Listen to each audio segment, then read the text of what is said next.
ஓம் முருகா போற்றி, கந்தா போற்றி, கடம்பா போற்றி, கதிர்வேலா போற்றி, அறுபடை வீடு கொண்ட முருகப்பெருமானே போற்றி போற்றி.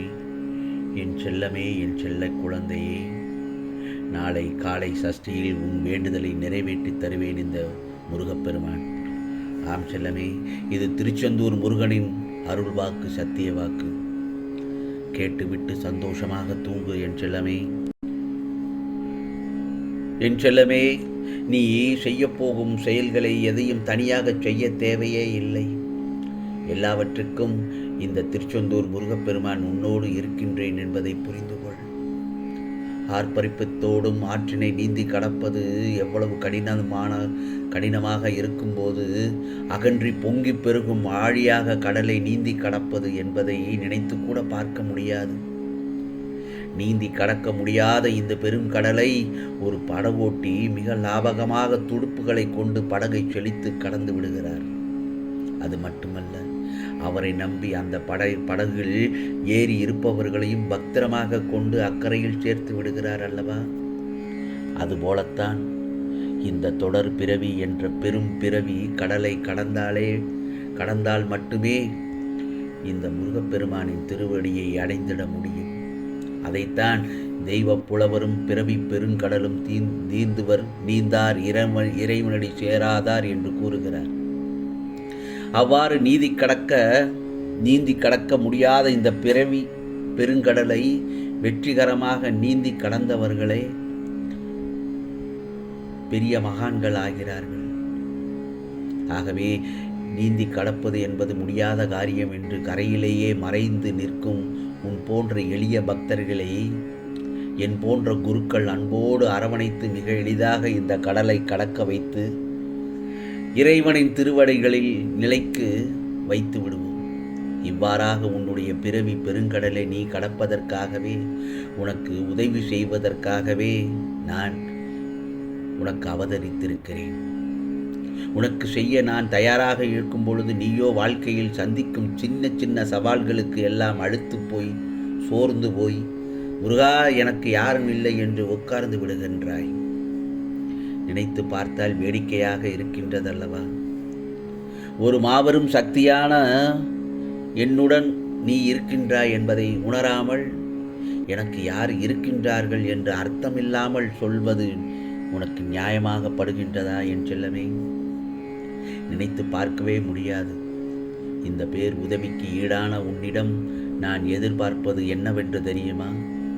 உனது நம்பிக்கையும் பொறுமையும் மட்டும்தான். என் செல்லமே, உன்னை கருவில் உயிரான போதிலிருந்து இந்த உடலை விட்டு உயிர் பிரியும் வரை உன்னோடு பயணம் செய்பவன் நான் மட்டும்தான். வாழ்வின் பாதி நாட்களை துக்கத்திலும் மீதி நாட்களை விழிப்பிலும் கழித்திடும் உன்னை ஒவ்வொரு கணமும் எனது அரவணைப்பில் வைத்திருப்பவன் நான் தான்.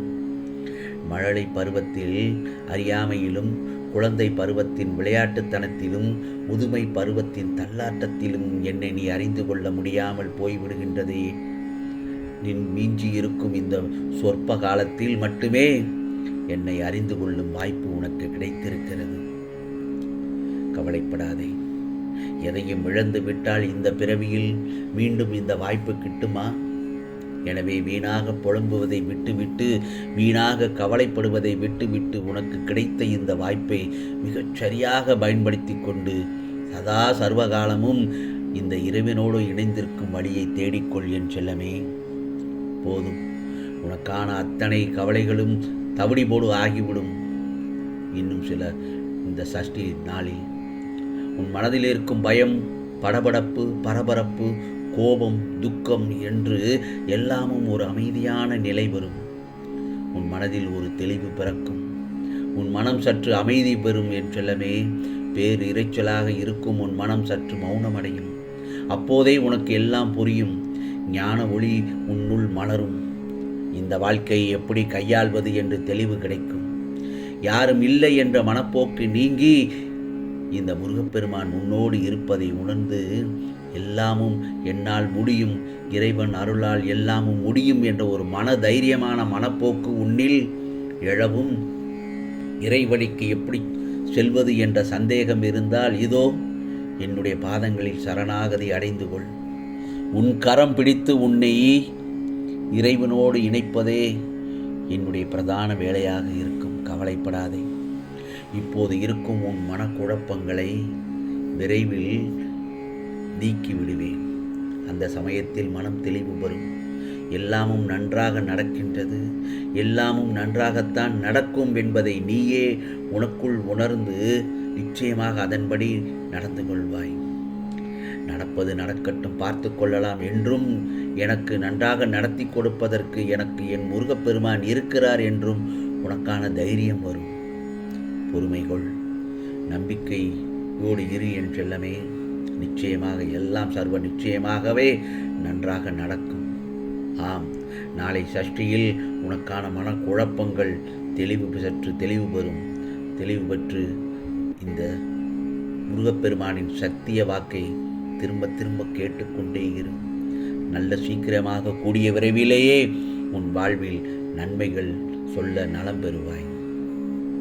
நீ சில நேரங்களில் கலங்கி இருப்பதை நான் அறிவேன். எத்தனை நாள் தான் காத்திருப்பது என்று நீ கேட்கும் ஒவ்வொரு கேள்வியும் என் நெஞ்சில் ஒலிக்கிறது. நீ இன்று இந்த பதிவை கேட்கிறாய்தானே? தற்போது கஷ்டங்கள் நிரந்தரம் என்று எண்ணிவிடாதே. காலங்கள் மாறும், உன் கவலைகள் தீரும். நான் சொல்லும் இந்த ஒரு 10 நிமிடம் எனக்காக ஒதுக்கு. உன் வாழ்நாள் முழுமைக்கும் தேவையான நிம்மதியை நான் உனக்கு தருகிறேன். இது உனக்கான இந்த முருகப்பெருமானின் செய்தி. உனக்கு எது நல்லது எது கெட்டது என்பது உன்னை விட எனக்கு நன்றாக தெரியும். என் செல்லமே, நீ ஒரு பொருளை கேட்டு அடம் பிடிக்கலாம். ஆம் செல்லமே, ஆனால் அது உனக்கு தீமை தரும் என்றால் அதை தவறாமல் தடுப்பதும் என் அன்புதான். நீ எதை இழந்தாய் என்று வருந்துகிறாயோ அதைவிட சிறந்த ஒன்றை உனக்கு தரவே இந்த முருகப்பெருமான் காத்திருக்கிறேன். ஆகவே இந்த முருகப்பெருமானின் வார்த்தைகள் மீது நம்பிக்கை வை. உன் பாதையை நான் செம்மணிட்டு அழகாக வாழ்க்கையாக மாற்றி வருகிறேன். இதோ நாளைய நல்லதொரு விடியலுக்கு காத்து கொண்டிருக்கிறாய். எப்படி இருளுக்கு பின் விடியல் நல்லதொரு விடியல் வருமோ அதே போலத்தான் உன் வாழ்க்கையில் இன்று இரவு நீ பட்ட கஷ்டமெல்லாம் இந்த இரவு நல்லதொரு முடிவாக இன்றோடு இரவு முடிந்து விட்டது என்று நினைத்துக்கொள்.